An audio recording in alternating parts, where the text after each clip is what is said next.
Di video kali ini, kita kembali belajar di kelas 5, latihan soal penilaian akhir semester 2, tema 8, muatan pelajaran Bahasa Indonesia.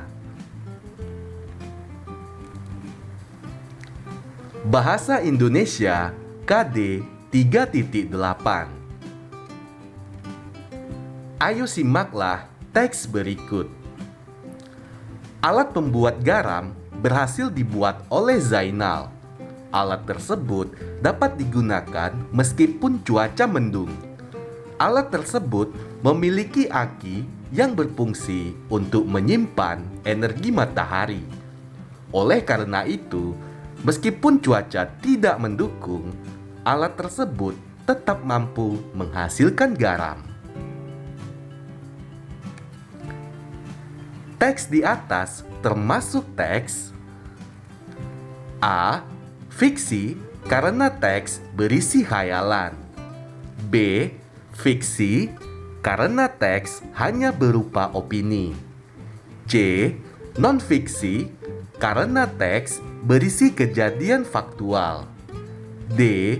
Non-fiksi karena teks bersumber dari dongeng.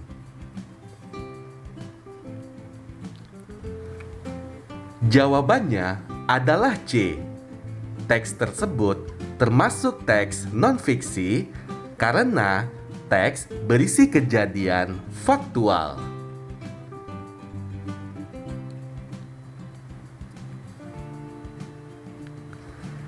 Manfaat alat yang diceritakan pada teks adalah untuk manfaatnya adalah untuk membuat garam.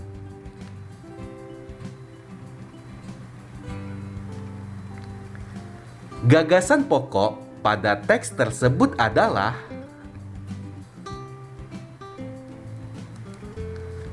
gagasan pokoknya yaitu alat pembuat garam berhasil dibuat oleh Zainal.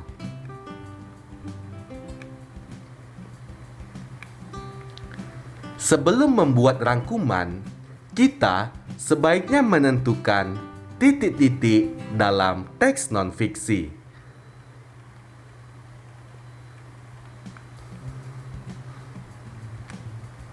A. Kalimat pembuka. B. Kalimat penutup. C. Gagasan pokok. D. Kesimpulan teks. Jawabannya adalah C. Sebelum membuat rangkuman, kita sebaiknya menentukan gagasan pokok dalam teks non-fiksi.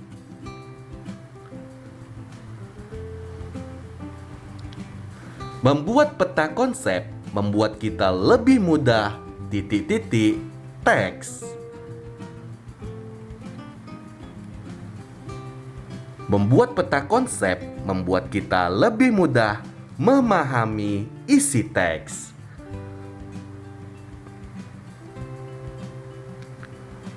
Ayo simaklah bacaan berikut. Firma merupakan bentuk persekutuan bisnis yang terdiri dari dua orang atau lebih dengan nama bersama yang tanggung jawabnya terbagi rata tidak terbatas pada setiap pemiliknya. Firma didirikan oleh dua orang atau lebih di mana tiap anggota bertanggung jawab penuh atas perusahaan. Modal firma berasal dari anggota pendiri serta keuntungannya dibagikan kepada anggota dengan perbandingan sesuai kesepakatan saat berdirinya firma.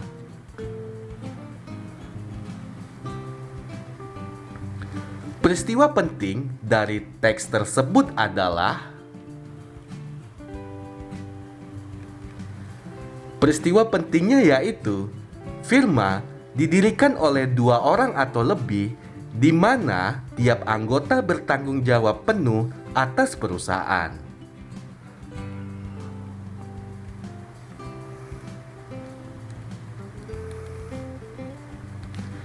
Peristiwa penting dalam teks non-fiksi di atas dapat ditemukan dengan menjawab pertanyaan berupa pertanyaan tersebut adalah siapa yang terlibat dalam berdirinya firma?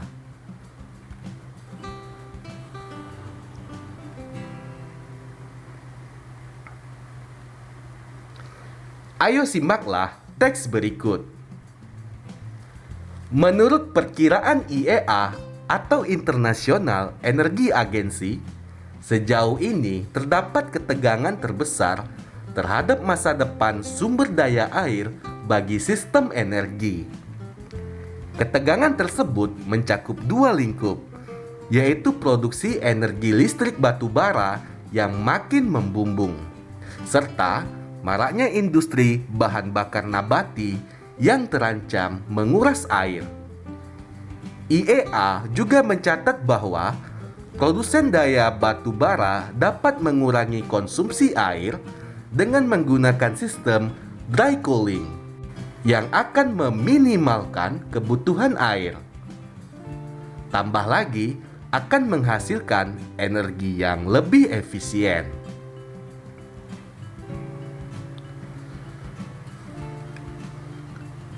Penyebab terganggunya sumber daya air pada teks tersebut adalah penyebabnya yaitu produksi energi listrik batu bara yang makin membumbung serta maraknya industri bahan bakar nabati yang terancam menguras air.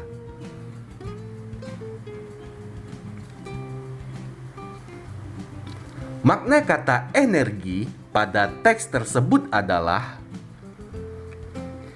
energi artinya sumber daya.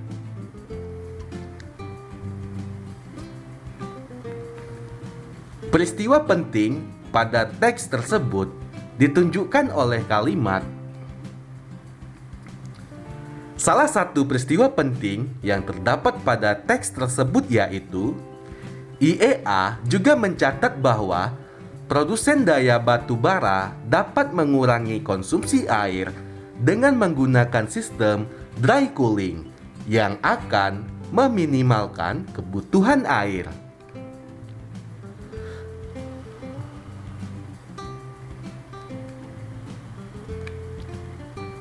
Gagasan pokok teks tersebut adalah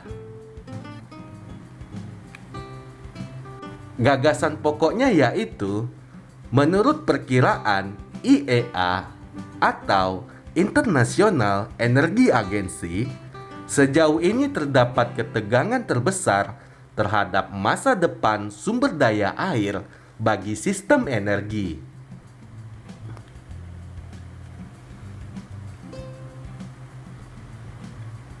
Kesimpulan teks tersebut yaitu kesimpulannya adalah produsen daya batu bara dapat mengurangi konsumsi air dengan menggunakan sistem dry cooling yang akan meminimalkan kebutuhan air.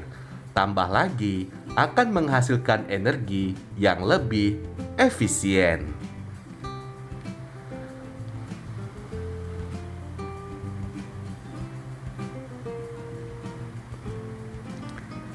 Ciri-ciri teks non-fiksi adalah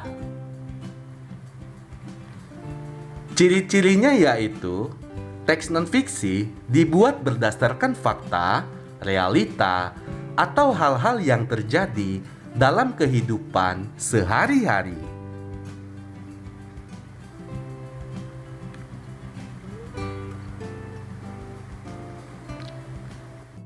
Ayo simaklah teks berikut. Suku Baduy terbagi dalam dua golongan, yaitu Baduy dalam dan Baduy luar.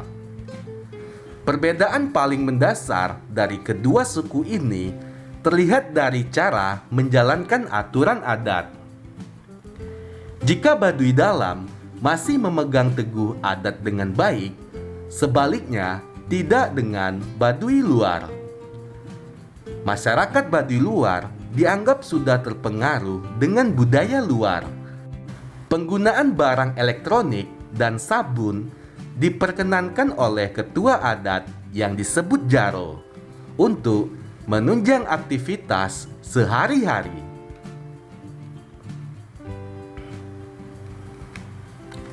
Gagasan utama pada teks tersebut adalah suku Baduy terbagi dalam dua golongan, yaitu Baduy dalam dan Baduy luar.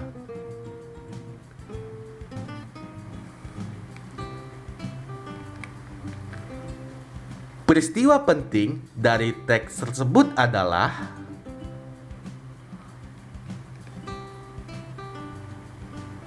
masyarakat Baduy luar dianggap sudah terpengaruh dengan budaya luar.